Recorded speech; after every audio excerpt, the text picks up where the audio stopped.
Hello students, स्वागत है आप सभी का। और ये क्वेश्चन देखिए क्लास 8 का है। प्रकृति ने ये क्वेश्चन भेजा है और क्वेश्चन एक्चुअली क्लास 8 का प्रॉफिट एंड लॉस से संबंधित है। चलिए सीधे क्वेश्चन पर चलते हैं।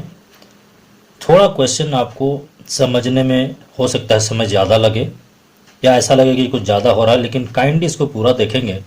मैं आपको 100% विश्वास दिलाता हूँ कि आपको इस तरह का क्वेश्चन में आपको कैसे बनाना है वो कभी लाइफ में प्रॉब्लम नहीं होगा। आपको किसी प्रकार का कोई फार्मूला याद करने की आवश्यकता नहीं होगी। चलिए सीधे क्वेश्चन पर चलते हैं। क्वेश्चन है कि ए watch dealer pays 10% custom duty on a watch that costs rupees 250 abroad. For how much should he mark it if he desires to make a profit of 20% after giving a discount of 25% to the buyer? Question कहता है कि एक जो घड़ी विक्रेता है वो 10% custom duty देना पड़ता है उसको, जिसका दाम एब्रॉड मतलब बाहर में, फॉरेन में, विदेश से जब कोई चीज़ लाया जाता है तो उसमें टैक्स लगता है, उसको कस्टम ड्यूटी कहा जाता है। तो विदेश में उसका दाम है 250। वो बोल रहा है इस घड़ी को लाने के बाद उसमें क्या मार्क करेगा, मतलब उसका एक एमआरपी वो क्या रखेगा, कि वो चाहता है कि उसमें 20% उसको प्रॉफिट भी हो और आपको 25% वो कस्टमर को डिस्काउंट भी देगा। हमेशा याद रखेंगे, चाहे कितना भी बड़ा मॉल है या कुछ भी हो, वो डिस्काउंट जब भी देता है घर से नहीं देता है, इसी ट्रिक्स पर काम करता है। वो उस चीज़ को उतना बढ़ा के फिर घटा के फाइनली उतना कमा लेता है। ये क्वेश्चन को आप समझ लेंगे कि ये वॉच है, ये 250 रुपीज़ इसका रेट है फॉरेन में। इस चीज़ को यहाँ देखें, यहाँ पर देखेंगे 250 इसका फॉरेन में रेट है। तो जब ये आपके पास आया तो इसको आप 10% दे दिए, इसमें 10% आप ऐड हो जाएगा। ऐड होने के बाद मान लिया ये इतना बड़ा, ये प्राइस हो गया। कहने मतलब ये जो प्राइस होगा वो ये जो दुकानदार है उसका कॉस्ट प्राइस होगा। अब इस कॉस्ट प्राइस पे वो क्या करेगा, इस पर उसको 20% कमाना है, 20% प्रॉफिट है। तो इस 20% प्रॉफिट में जो है वो और इतना बड़ा दाम में बेचेगा वो। लेकिन यहाँ पर क्या है कि इसी में से वो क्या करेगा, इसी में से वो 25% डिस्काउंट भी देगा। ये डिस्काउंट देने के बाद इतना में वो बेचेगा।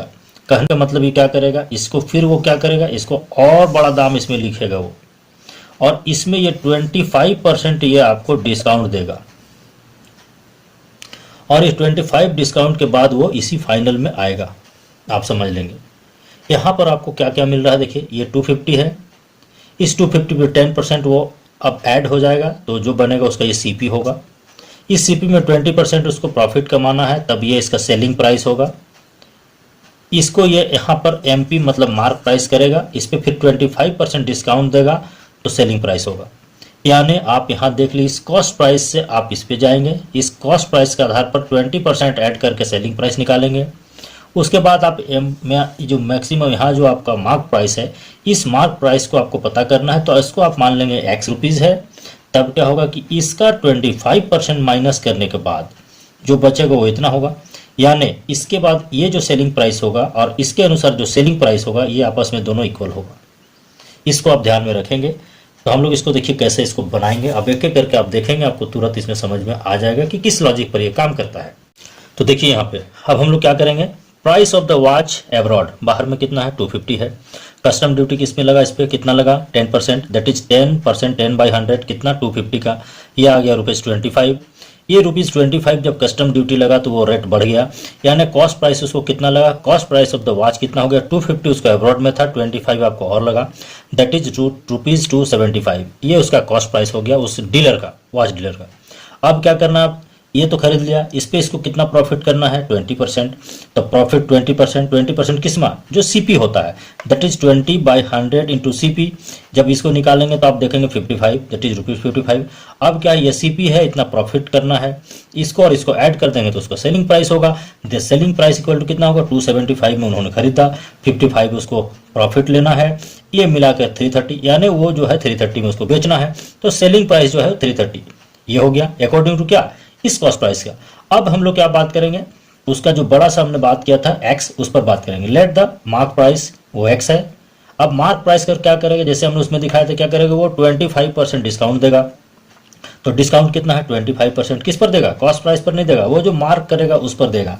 तो 25/100 मार्क उन्होंने कितना में किया, x में, दैट इज x। तो 25/100 इंटू एक्स, इसको यदि ये करेंगे तो ये 4, that is x/4 rupees x/4। यानी डिस्काउंट एक्स रुपीज़ में कितना देगा, एक्स बाई 4 देगा। तो सेलिंग प्राइस क्या होगा, जो इन्होंने मार्क किया है उसमें ये डिस्काउंट माइनस हो जाएगा।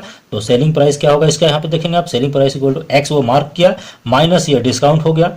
जब इसको करेंगे तो ये 4 आएगा, 4x minus x that is rupees 3x by 4।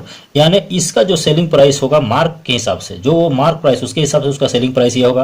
और इससे पहले हमने जैसे समझाया था, तो दोनों स्थिति में सेलिंग प्राइस सेम होगा। यानी ये सेलिंग प्राइस और आपका ये सेलिंग प्राइस, ये दोनों क्या होना चाहिए, सेम होना चाहिए। तो अकॉर्डिंग टू क्वेश्चन क्या होगा, this selling price 3x by 4 that must be equal to 330 that is 330। अब इसको जब क्रॉस मल्टीप्लाई से करेंगे तो आप जो ट्रांसपोजिशन जो आप एल्जेब्राइक में देखते हैं, तो 3x यदि रखेंगे तो 3 से x इक्वल टू 330 इंटू 4 होगा। तो x इक्वल टू आप सीधे ये 3 यहाँ से डिवाइड होगा, 330 इंटू 4 बाई 3, ये इसको करेंगे that is x equal to rupees 440। ये आपको फाइनल आंसर होगा। तो मेरे ख्याल से आप इसको समझ गए हैं, और यदि अच्छा लगेगा बेधड़क आप कमेंट करेंगे, और जितना क्वेश्चन हो आप निश्चित रूप से ज़्यादा क्वेश्चन भेजेंगे। Thank you so much.